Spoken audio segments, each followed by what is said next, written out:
The main hall of the Galactic Council Central Station buzzed with activity. Hundreds of alien species moved through the corridors, their bodies creating a rainbow of colors and shapes. Some walked on 2 legs, others on 4 or 6. Some floated in contained atmosphere bubbles. The air smelled like a mixture of foreign chemicals and recycled oxygen. Taemin stood near the entrance checkpoint, watching the crowds pass by. He wore a simple blue uniform with a small patch on his shoulder that read, Human Security Division. His hands hung relaxed at his sides. His belt held nothing but a communication device and a small medical kit. No gun, no energy weapon, not even a basic stunner. Next to him, the security scanner beeped constantly as it checked each visitor. A tall reptilian officer named Orn passed through, his scales catching the artificial light. His belt carried 3 different weapons, each one powerful enough to kill from 50 meters away. The summit starts in 6 hours, said a voice behind Taemin. He turned to see Captain Hyjin approaching. She was older than him, maybe 40 years, with sharp eyes that missed nothing. She also wore the blue uniform. She also carried no weapons. Everyone is nervous, Taemin replied. The Vec and the Horth have been at war for 20 years. This peace talk could change everything, Hyjin nodded. That is why the council hired us. They want the best. Down the corridor, a figure approached them. It walked on 4 legs, but its upper body rose up with 4 arms, each one moving independently. Its exoskeleton was dark green, and its eyes were compound like an insect from Earth. This was Vexthar, the council security director. He was in charge of all safety for the station. Vexthar stopped in front of Hyjin. His mandibles clicked together, which the translator device turned into words. Captain, I need to discuss something with you.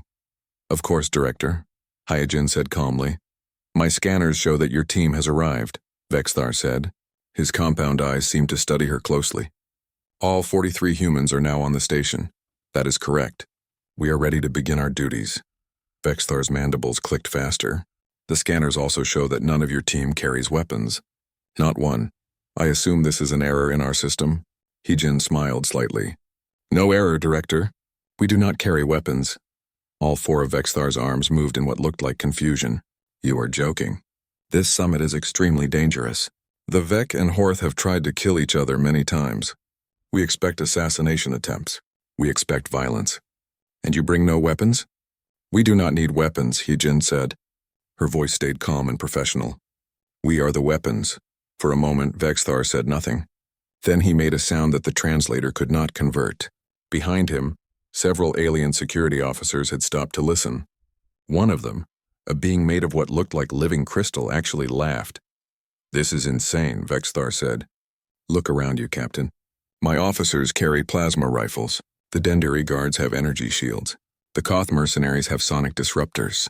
Every professional security force in the galaxy carries weapons. What do humans have? Empty hands? Taemin stayed quiet, but he watched the director carefully. He had seen this reaction before. Other species always thought the same thing when they first met human guards. Our hands are not empty, Hyjin said. They are ready. Vexthar's exoskeleton seemed to darken slightly. I cannot allow this.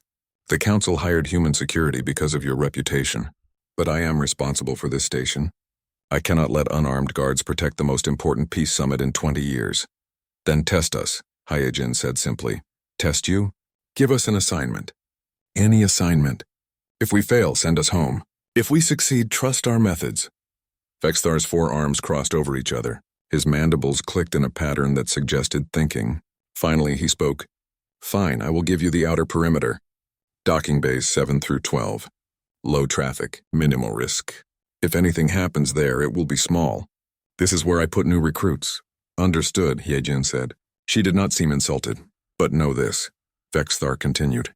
If there is one problem, one single incident that your team cannot handle, I'm calling the council and demanding armed human guards. Or I will replace you entirely. That is fair, Hyjin agreed. Vexthar turned and walked away, his 4 legs moving in perfect coordination. The other alien security officers followed him, several of them still looking back at the humans with confused expressions. When they were gone, Taemin spoke quietly. He is not wrong to worry. This summit is dangerous. He is not wrong to worry, Hyjin agreed. But he is wrong about weapons. Come on. Let us get to our post. They walked through the station together, taking a transport tube down 3 levels. The outer docking bays were quieter than the main station. Large windows showed the darkness of space outside, dotted with distant stars. Ships came and went, bringing supplies and late visitors. Taemin and his partner Jiwoo took position at Docking Bay 9. Jiwoo was younger than Taemin, but she had served in the Earth Defense Forces before joining station security. She was short, barely reaching Taemin's shoulder, but she moved with confident grace. "Quiet out here," Jiwoo said, looking at the empty bay. "That is how Vexthar wants it," Taemin replied. "He thinks we are not ready for real danger," Jiwoo smiled. "Then he has never seen humans work." They stood together in comfortable silence. An hour passed. Then another. A few ships docked, and the humans checked each visitor's credentials. Everything was routine. Everything was calm. Then the alarm started screaming. The sound was deafening, echoing through the entire docking bay. Red lights flashed on every wall. Taemin's communication device crackled to life with multiple voices shouting over each other. "Unauthorized ship in Bay 11. Repeat, unauthorized ship. Security to Bay 11 immediately. Unknown vessel refusing to respond to hails." Taemin and Jiwoo looked at each other for only a second. Then they ran. Bay 11 was just 2 sections away. They covered the distance in less than a minute. When they arrived, they saw a large black ship sitting in the docking cradle. It was not any design Taemin recognized. The hull was rough and patched, like it had been through many battles. The ship's door was already open, and walking down the ramp were 6 figures, each one carrying heavy weapons. They were massive, at least 8 feet tall, with bodies that looked like living rock. Their skin was gray and cracked, like stone that had been broken and reformed many times. Each one held guns that glowed with red energy. The leader stopped at the bottom of the ramp. His voice was deep, like rocks grinding together. "I am Dokmar. We are here for the summit. Let us pass, or we will make our own way." Behind Taemin, he heard more footsteps. Alien security forces were arriving, taking cover behind containers and equipment. Their weapons were drawn, but no one was shooting yet. Taemin stepped forward. Jiwoo moved with him, staying 3 steps to his side. They walked calmly, their hands at their sides, their bodies relaxed. They had no weapons. They faced 6 armed mercenaries who could probably tear steel with their bare hands. And Taemin smiled. "Hello, Dokmar," he said calmly. "I am afraid there has been a mistake. You are not authorized to be here. Please return to your ship and we can sort this out properly." Dokmar stared at him. Then the massive alien began to laugh, a sound like boulders rolling down a mountain. "You?" Dokmar said. "You will stop me? Where are your guns, little human? Where are your shields?" "We do not need them," Taemin replied. The alarm continued to blare. The red lights continued to flash. And in that moment, the galaxy was about to learn something new about humans. Dokmar raised his weapon. The barrel glowed brighter, red energy building up inside. The other 5 mercenaries spread out, forming a semicircle around Taemin and Jiwoo. Their guns were all pointed at the 2 humans. "Last chance," Dokmar growled. "Move aside or die." Behind the containers, the alien security forces were shouting into their communicators. Taemin could hear them calling for heavier weapons, for backup, for reinforcements. They were scared. And why would they not be? They saw 2 unarmed humans facing 6 heavily armed mercenaries. But Taemin was not scared. He had trained for this exact situation hundreds of times. "Jiwoo," he said quietly, not taking his eyes off Dokmar. "Pattern 7, confirmed," Jiwoo replied. She shifted her weight slightly to her left foot. Dokmar's laugh died. "What are you doing?" "What is Pattern 7? Taemin did not answer. Instead, he took 1 step forward. Just 1 step, but the way he moved made it clear he was not backing down. "Fire!" Dokmar shouted. What happened next took 4.7 seconds. Later, when the station's security cameras were reviewed, the analysts would watch it over and over, trying to understand how it was possible. Taemin moved to his right as the first blast of energy left Dokmar's weapon. The red bolt passed through the space where Taemin had been standing 1/10 of a second before. At the same moment, Jiwoo dropped low and rolled forward, moving under the arc of fire from 2 other mercenaries. The humans had learned long ago that most species aimed for center mass. They expected their targets to move backward or side to side. They did not expect targets to move forward into the danger. Taemin reached the mercenary on Dokmar's left. The alien was still adjusting his aim when Taemin's hand shot out and grabbed the weapon's barrel. The metal was hot from the energy discharge, but Taemin's gloves protected him for the 2 seconds he needed. He twisted the barrel upward while his other hand struck the mercenary's wrist at a specific point. The alien's fingers opened reflexively, releasing the weapon. Taemin immediately stepped behind the mercenary, using the alien's own body as a shield. The other mercenaries hesitated, not wanting to shoot their companion. On the other side, Jiwoo had reached her targets. She moved like water, flowing around their attacks. Her hand struck one mercenary's elbow joint, and the alien's arm bent backward with a cracking sound.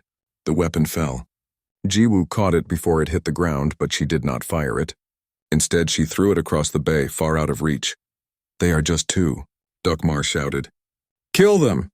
But now it was 3 against 2, and the mercenaries were confused. They had expected the humans to die in the first second.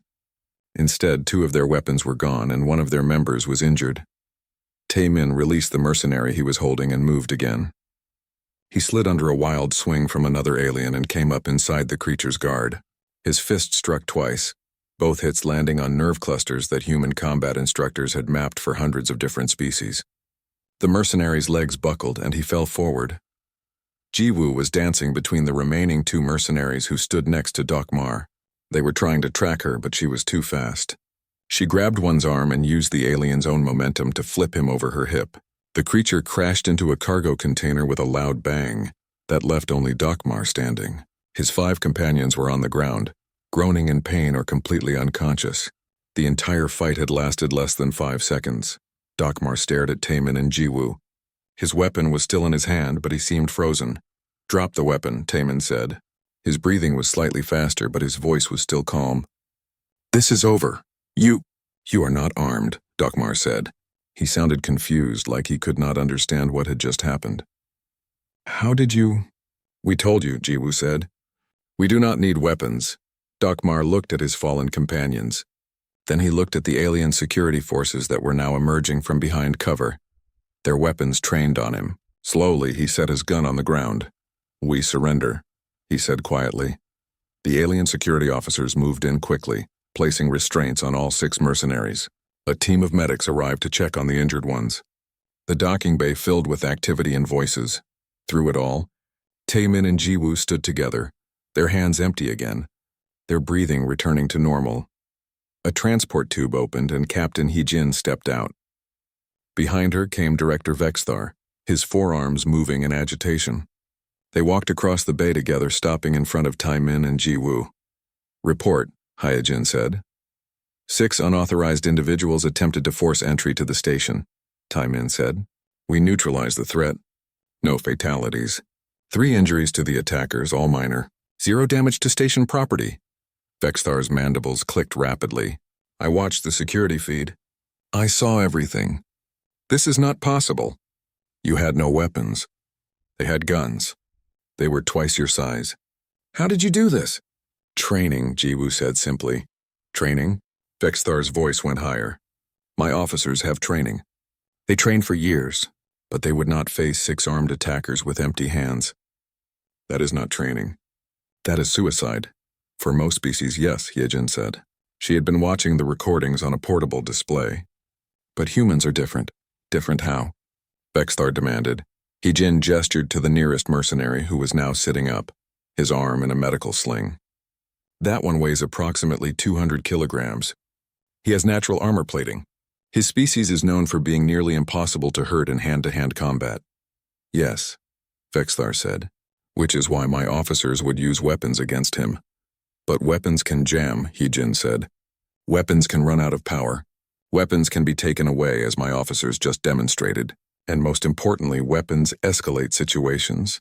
If we had guns, those mercenaries would have fired immediately. People would have died. Instead, we controlled the situation in seconds and everyone survived." Vexthar was quiet for a moment. His compound eyes studied Hyejin, then moved to Taemin and Jiwoo. "You keep saying humans are different. Explain this to me. What makes you different?" "Our bodies," Hyejin said. "Our history.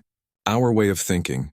Humans evolved on a world where we were not the strongest or fastest or toughest. We survived by being smart, By learning. By adapting. We learned that a trained human body is more reliable than any weapon. I do not understand, Vexthar admitted. Then let me show you, Hyojin said. Come to Earth. Visit our training facility. See how we prepare our security forces. If you still think we need weapons after that, we will leave this station and never come back. Vexithar's forearms crossed in his thinking posture again. Around them, the docking bay was returning to normal. The mercenaries were being led away. The damaged equipment was being checked. Everything was under control. Finally, Vexthar spoke. Very well. I will come to Earth, but I am bringing observers from other council security divisions. If I am going to change my mind about human methods, I want witnesses.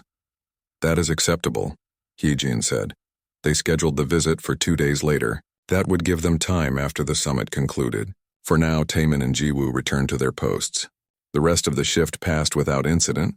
That night, in the human quarters, the security team gathered for their daily briefing. Young-soo, their tactical coordinator, stood at the front of the room. He was older, maybe 50, with gray hair and a serious expression. Good work today, Young-soo said. Taemin, Jiwoo, you handled that situation perfectly. No excessive force. No fatalities. Exactly what we trained for. The council still does not understand us, Jiwoo said. Vexthar looked at us like we were crazy. They always do at first, Young-soo replied.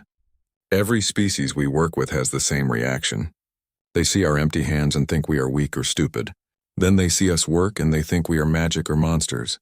The truth is somewhere in between. Will the visit to Earth change his mind? Taemin asked. Young-soo smiled slightly. If watching you two disarm 6 armed mercenaries in 5 seconds did not convince him, then seeing our training facility definitely will. The council is about to learn what it really means to be a human guard. In his office, Vexithar was reviewing the security footage again.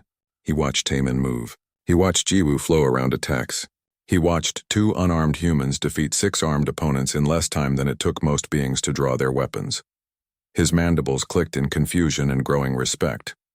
Tomorrow the summit would begin, and for the first time in his career, Vexthar found himself hoping that trouble would occur, just so he could see the humans work again. The galaxy was about to change its mind about weapons. It just did not know it yet. The transport ship dropped out of faster-than-light travel near Earth. Inside the viewing port, Vexthar watched the blue and green planet grow larger. He had brought 12 observers with him, representatives from 6 different council security divisions. All of them wanted to see what made human guards so effective. It looks peaceful, said Wrath, an avian observer with 3 eyes and feathers that changed color with his mood. Hard to believe such a calm world produces warriors like we saw. That is what we are here to learn, Vexthar replied. The ship landed at a facility in the mountains. The building was simple, made of concrete and steel. No fancy architecture, no impressive towers, just a practical structure built into the hillside. Captain Hyojin met them at the landing pad. With her were 2 other humans. One was a woman named Mi Young who wore a white coat, and the other was a man named Sun Ho who had visible scars on his arms and face. Welcome to Earth, Hyojin said. Thank you for making this journey. We want answers, Vexthar said bluntly. Show us how you train humans to fight without weapons. Of course, Mi Young said. She gestured toward the building. Please follow me. We will start with the science, then move to practical demonstrations. They entered a classroom. The walls showed holographic displays of human anatomy. Mi Young stood at the front, her hands moving to manipulate the images. Let me tell you about human evolution, Mi Young began. Humans did not start as the dominant species on Earth. We were prey animals, weak, slow, no natural armor. No claws, no venom. Other predators were stronger and faster than us. She changed the image to show a human running across a plain, chasing a large animal. But we had advantages, Mi Young continued. First, endurance. Humans can run for hours without stopping. We can chase prey until it collapses from exhaustion. No other Earth predator can match our stamina. We are persistence hunters. We simply outlast everything else. Wrath's feathers shifted to a curious yellow color. Interesting, but how does this help in combat? In combat, stamina means we do not tire quickly, Mi Young explained. While other species may be stronger for short bursts, humans can fight for extended periods. We recovered from our encounter with the mercenaries in minutes. Most species would need an hour. She changed the image again. This time it showed a human brain glowing with activity, second advantage pattern recognition and adaptability. The human brain is designed to see patterns and solve problems quickly. We can analyze an opponent's movement and predict what they will do next. This is why human guards can read body language across species. We see the small signs that indicate aggression or fear. Vexthar clicked his mandibles. My species also recognizes patterns. Yes, but human brains process social information differently, Mi-young said. We evolved in complex social groups. We had to read emotions and intentions to survive. We can detect micro-expressions, tiny changes in posture, shifts in breathing. We can often predict violence before it happens. Sunho stepped forward. His voice was gentle, which seemed strange coming from someone so scarred. This is the theory. Now let me show you the practice. Please follow me to the training hall. They walked down a corridor and entered a large open space. The floor was padded. Along the walls were various objects, chairs, pipes, boxes, everyday items. In the center of the room, 2 young humans were practicing movements. They moved slowly, almost like a dance. This is combat meditation, Sunho explained. We teach our guards to stay calm during violence. Most species experience fear or rage during combat. These emotions make you predictable. A calm mind is flexible. It adapts. He gestured to the objects along the walls. We also teach improvisation. Humans can turn anything into a tool. A chair becomes a shield. A pipe becomes a weapon. Our environment is our armory. Demonstrate, Vexthar said. Sunho nodded.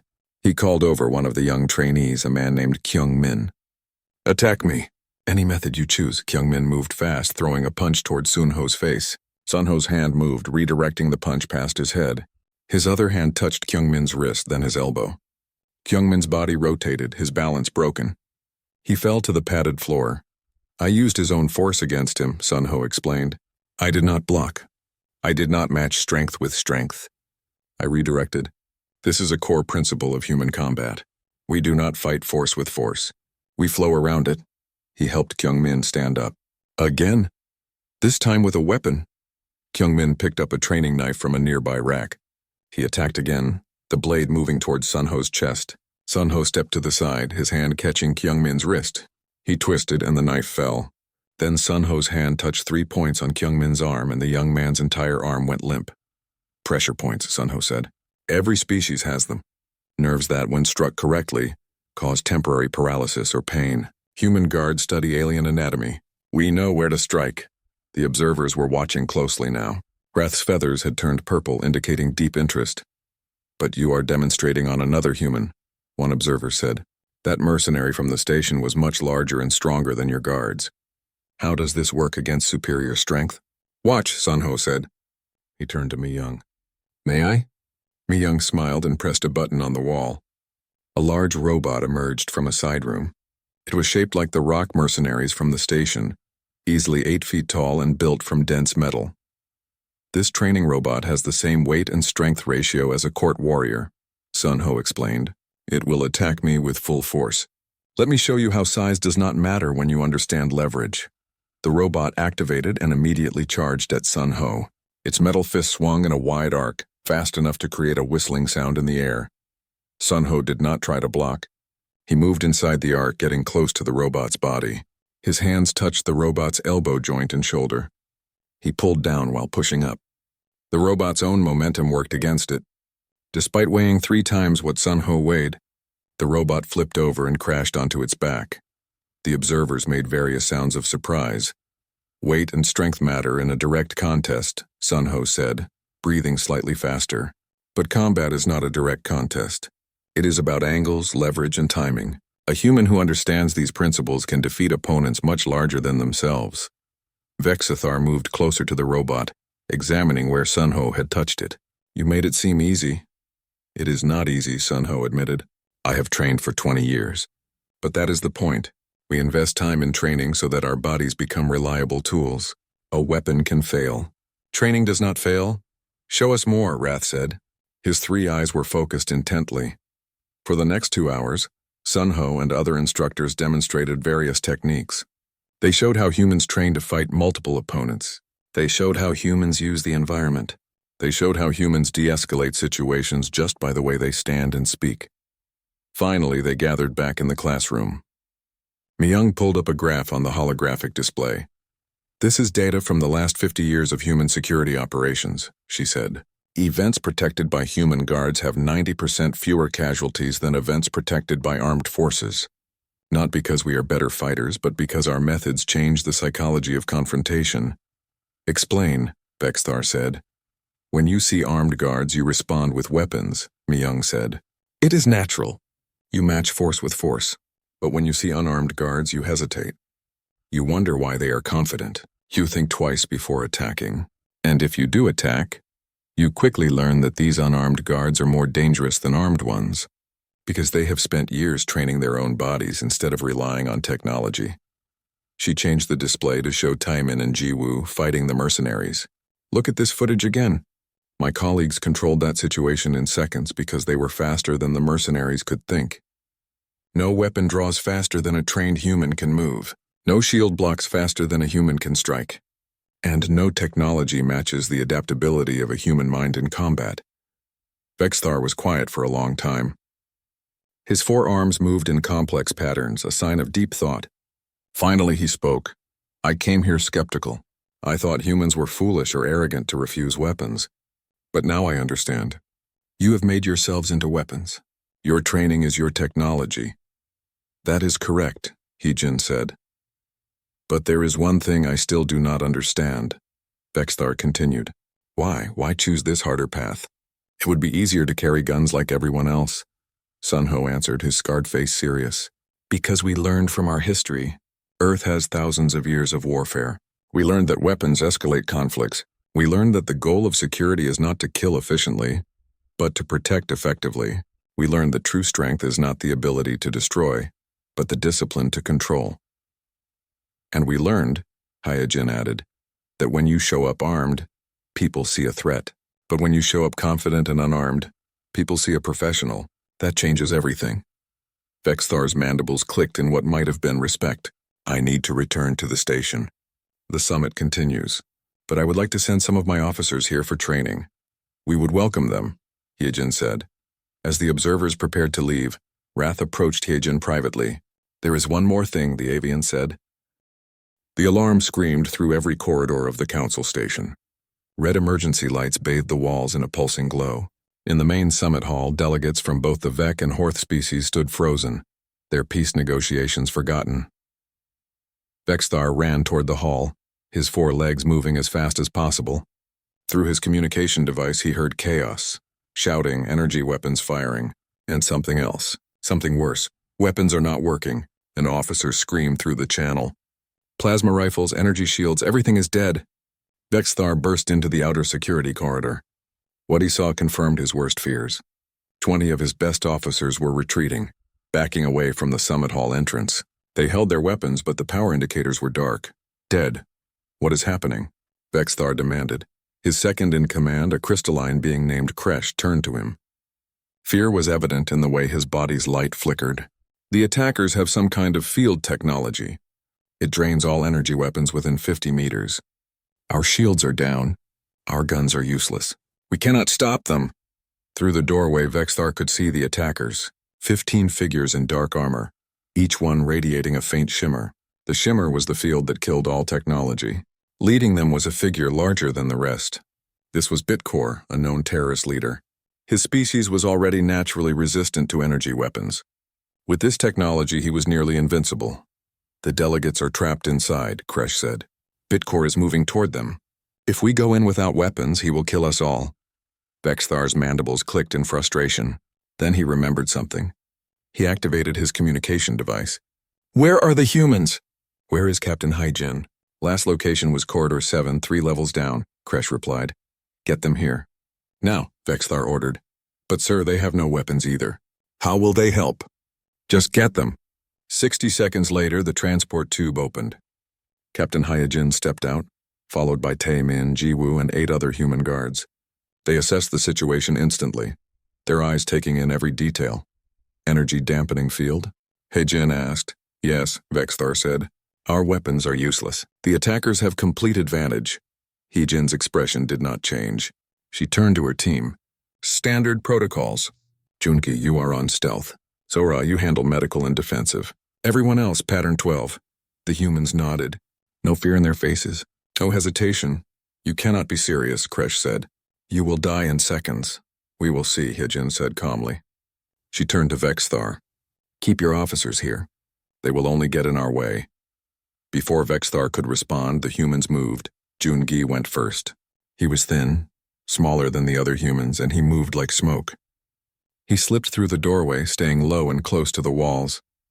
The attackers did not even notice him at first. Their attention was on the delegates they were herding into a corner. Taemin and Jiwoo entered next, walking openly. Their hands were empty and relaxed. They looked like they were taking a casual stroll, not entering a combat zone. Bitcore noticed them immediately. He turned, his armored bulk making the floor vibrate. More guards? Come to die with the others? We are here to ask you to leave, Taemin said politely.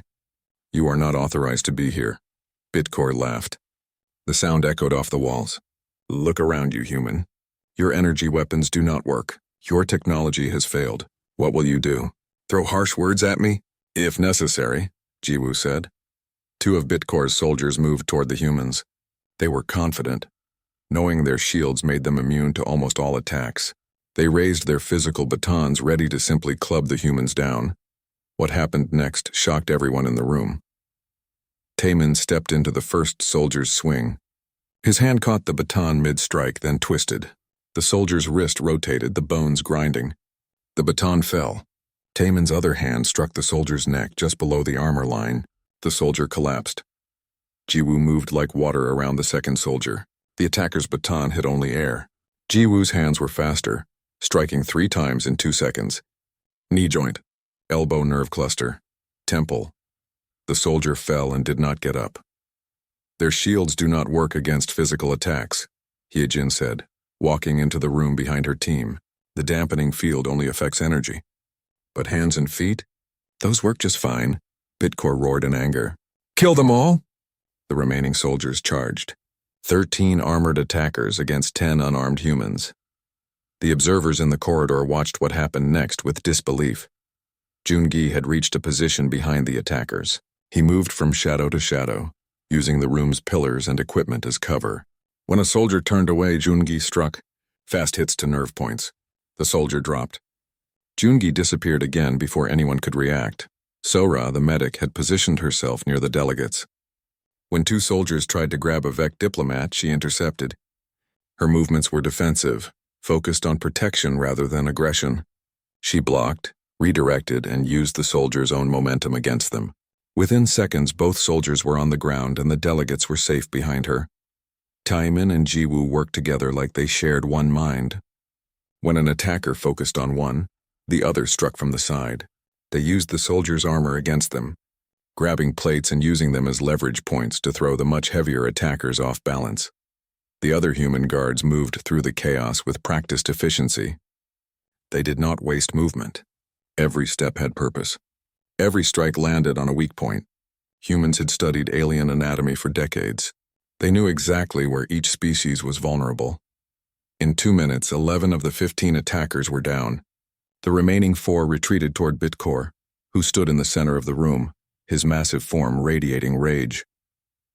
You cannot defeat me, Bitcore said. I am twice your size. My armor is stronger than your bones. Your tricks will not work. Maybe, Taemin said, breathing harder now. Sweat ran down his face. But we are going to try anyway, Bitcore charged. He was faster than something that large should be. His fist swung like a hammer. Taemin did not try to block. He dropped low and rolled to the side. Bitcore's fist hit the floor, cracking the metal plates. Before Bitcore could recover, Jiwoo was there, striking at his knee joint. The armor protected him, but the impact still made him stagger. The 4 remaining soldiers tried to help their leader, but the other human guards intercepted them. The fight became a chaotic dance of movement and strikes. Hyejin watched from the edge of the room, her eyes tracking everything. She spoke into her communication device. Jungi, what is the status on Bitcore's armor joints? From somewhere in the shadows, Jungi's voice replied. Right hip is damaged. Left shoulder is compromised. Neck seal has a gap. Taemin, did you hear that? Hyejin asked. Confirmed, Taemin replied, dodging another massive swing. Bitcore was strong and well armored, but he was getting frustrated. The humans kept moving, never staying still long enough for him to land a solid hit. He was used to overwhelming opponents with power. But power did not work when you could not catch your target. Taemin saw his opening. Bitcore overextended on a punch, his weight shifting forward. Taemin moved in close, closer than seemed safe. His hands found the damaged hip joint Jungi had mentioned. He pulled and pushed at the same time, using leverage and angle. Bitcore's own weight betrayed him. He toppled, his massive body crashing to the floor with a sound like thunder. Before he could rise, Jiwoo and 3 other humans were on him. They moved with precision, finding the weak points in his armor, pressure points that worked even through protective gear. Within 10 seconds, Bitcore was restrained and unable to move. The fight was over. The summit hall fell silent except for heavy breathing. The human guard stood among 15 fallen attackers. Not one delegate had been injured. Not one human was seriously hurt. Vexthar and his officers rushed into the room. They stared at the scene with open shock. How? Vexthar asked.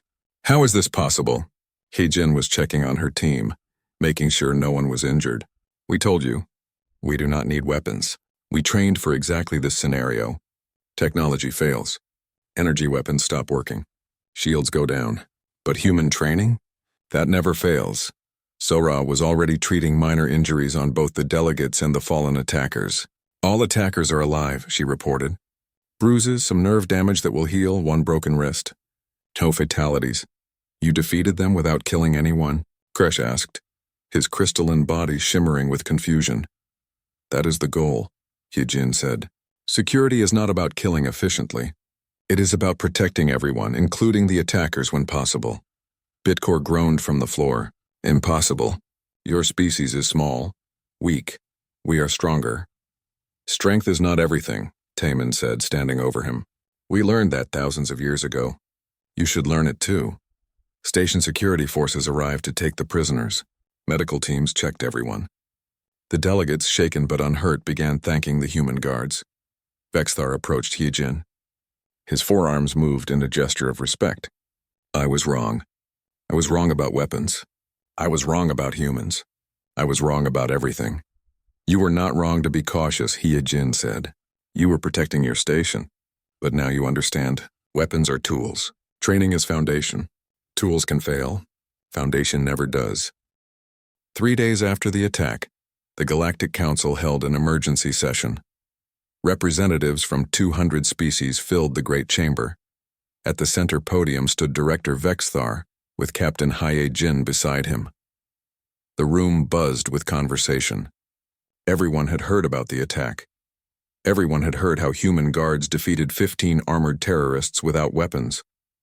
But many still did not believe it. Vexthar raised one of his forearms, and the chamber fell silent. Members of the Council, he began, his voice amplified through the translation systems.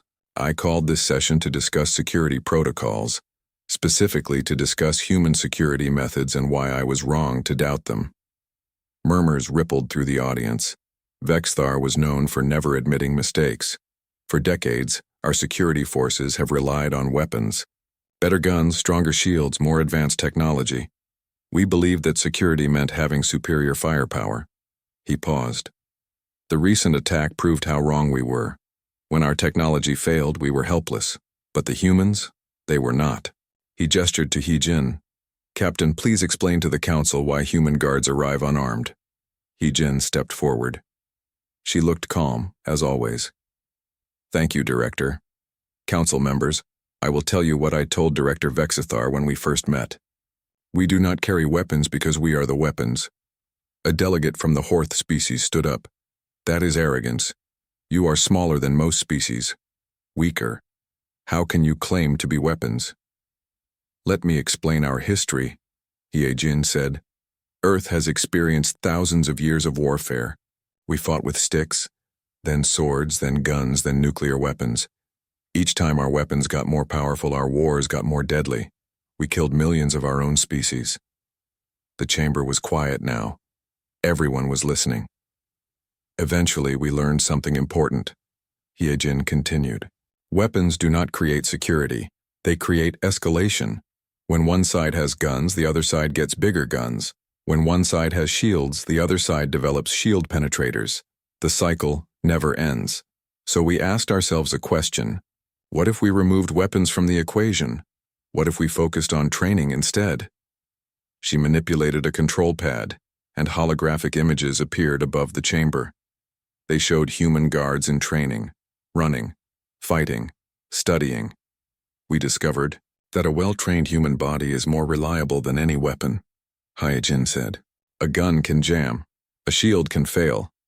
But training? Training is permanent. It never runs out of power. It never malfunctions. And it can adapt to any situation.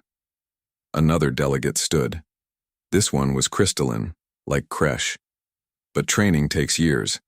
Weapons can be issued in minutes. Why spend so much time?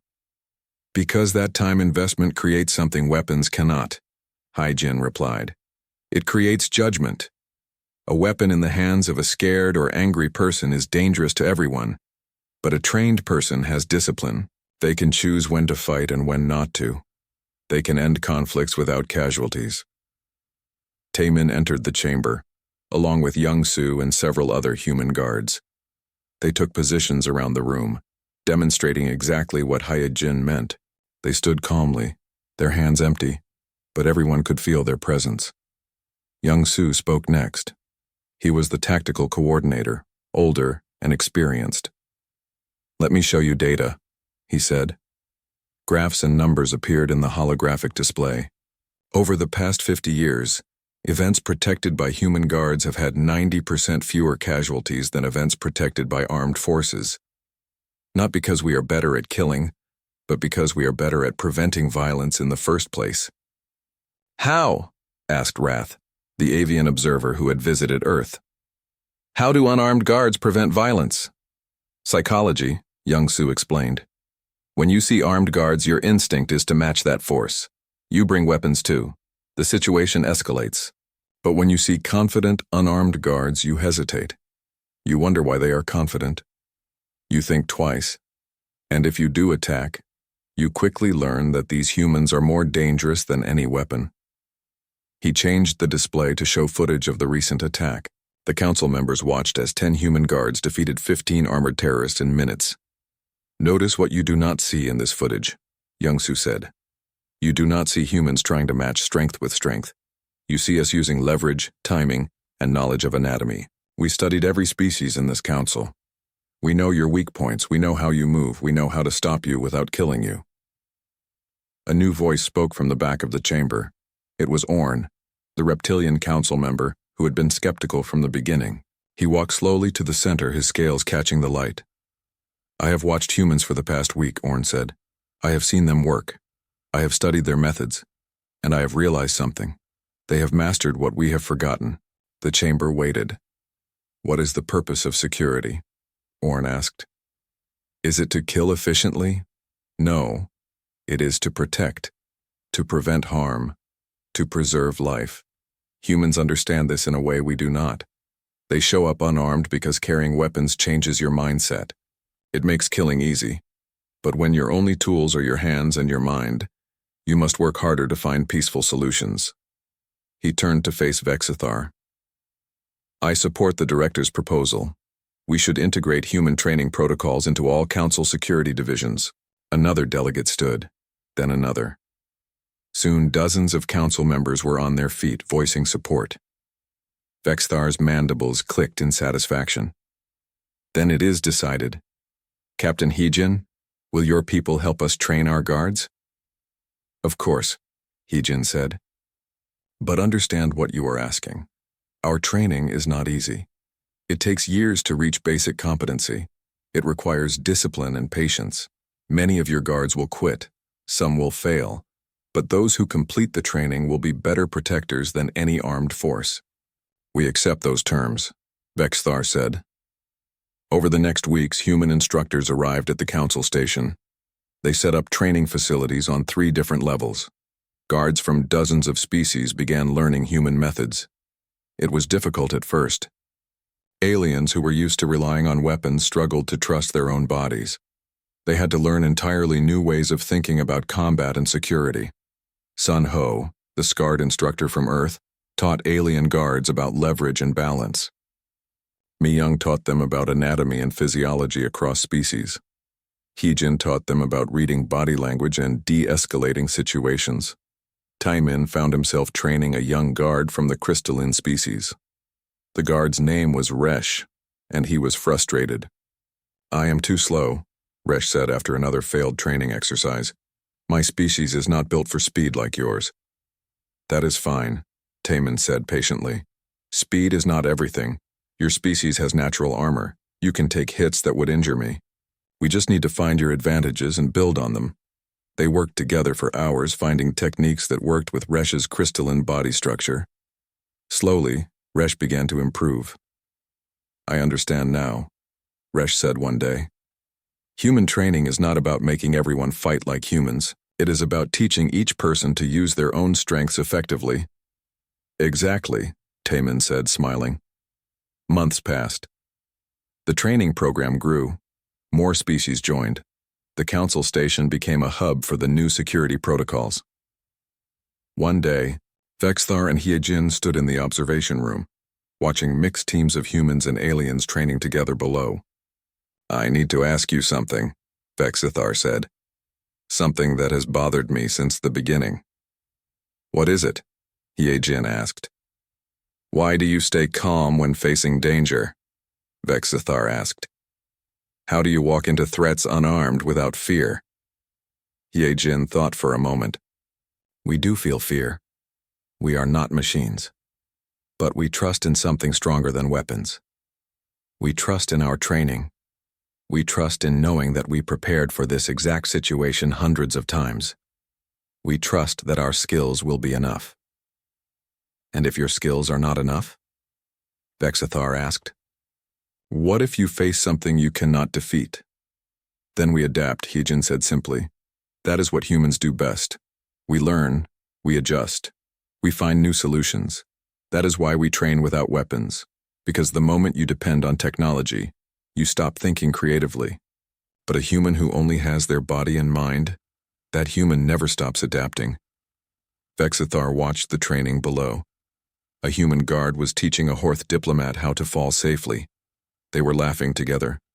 "You have changed more than just our security," Vexthar said. "You have changed how we think about conflict itself." "That was always the goal," Hee-jin replied.